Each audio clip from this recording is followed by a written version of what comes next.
Nora sat in an armchair and looked out the window thoughtfully. Her life was about to change. But she could not say no to her children. They were having money problems, and decided that they needed to sell their mother's house. The elderly woman reluctantly agreed, for the children needed help. With a sigh, Nora rose from her favorite chair and went to pack her things. Her daughter Tracy said to take only the most necessary things, no more than 2 suitcases. Nora was sad that almost all of her things and furniture will go to the dump when other people will buy the house. She wanted to keep many things that reminded her of happy days in the past, but the children insisted on taking only the essentials, and it was sad. Tracy and Scott gave her a week to pack, after which they were going to put the house up for sale. The children assured their mother that they would not have insisted on selling if they had not had money problems. But most importantly, both son and daughter promised that they would not leave her and that she would be fine living with them. However, they did not decide yet who their mother would live with. But Nora did not care as long as her children would not leave her. All week, Nora walked around her house and packed the essentials. She packed 2 suitcases and another bag. There she put new bed linen, a beautiful tea set, and porcelain statuettes. This linen she had kept for a long time, but never used. Also, she did not have the heart to throw away the beautiful statues, so she decided that she would give them to the children as a gift. A week later, Tracy and Scott came to pick up their mother. They were both extremely unhappy that she had packed too many things, but they still loaded everything into the car. Nora's house was bought quickly. It used to be on the outskirts of town, but the neighborhood began to be built up with new cottages and all the infrastructure. Nora moved in with her daughter. She was given a room in the posh apartment, which used to be the study of Tracy's husband. He was furious, but Tracy persuaded him to vacate the room. She bought a simple bed and a small closet. It wasn't very cozy, and Nora didn't even have a place to put her pictures. She asked Tracy to give her a small table. Tracy was not pleased, but still bought her mother a small dresser instead of a table. The elderly woman laid out her belongings, and gave her daughter gifts she had brought from home. Tracy took the gifts, but said nothing. And Nora never saw either the tea set or the figurines again. To her mother's question as to why she did not use the gift, Tracy just carelessly said that this old thing was lying in a closet somewhere. The elderly woman was offended, but she attributed her daughter's rude attitude to money problems, lack of sleep, and tiredness at work. After a while, Tracy's husband became very annoyed with Nora's constant presence in the house. Tracy also began to get tired of it and become angry at her mother. She called her brother and demanded that it be his turn to take her mother in. Nora moved in with her son. No one asked her opinion. The children just decided for her. Scott's wife turned out to be a very bossy woman who was not happy about having to take care of an elderly woman either. She would not let Nora come into the kitchen when she cooked, would not let her watch TV in the living room, and would not even always call Nora to dinner, bringing her what was left over after they ate.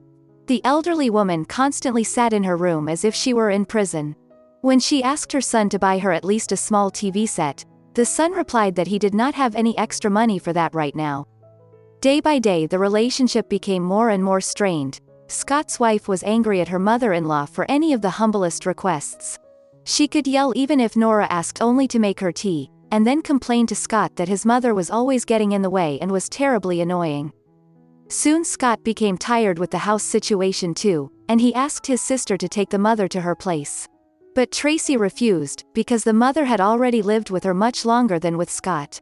Then he offered to put mother in a retirement home, but Tracy flatly refused to spend money on it. Scott himself didn't really want to either, but in a burst of candor he complained that when he insisted on selling the house, he didn't expect it to be so hard. In his opinion, his mother wandered around the house like a ghost, and constantly looked at him with pitying eyes, as if he was guilty of something. Tracy laughed and said that she had warned him that mother was tenacious and would torment them for a long time. Meanwhile, Nora finally realized that she had done a terrible foolish thing when she allowed to sell the house. Now she had nothing and her children didn't need her at all. One day, Nora decided to visit her former neighbor. When she reached her destination, she could not believe her eyes. Instead of her small house, there was a luxurious mansion behind a high fence. Nothing reminded of the fact that an elderly woman had once lived here. Nora felt her eyes fill with tears. Suddenly, she heard a familiar voice calling her. Her former neighbor Emma hurried to her. The woman took upset Nora to her house and gave her tea with a delicious muffin. Emma did not ask her anything until her guest had calmed down a little and could not talk.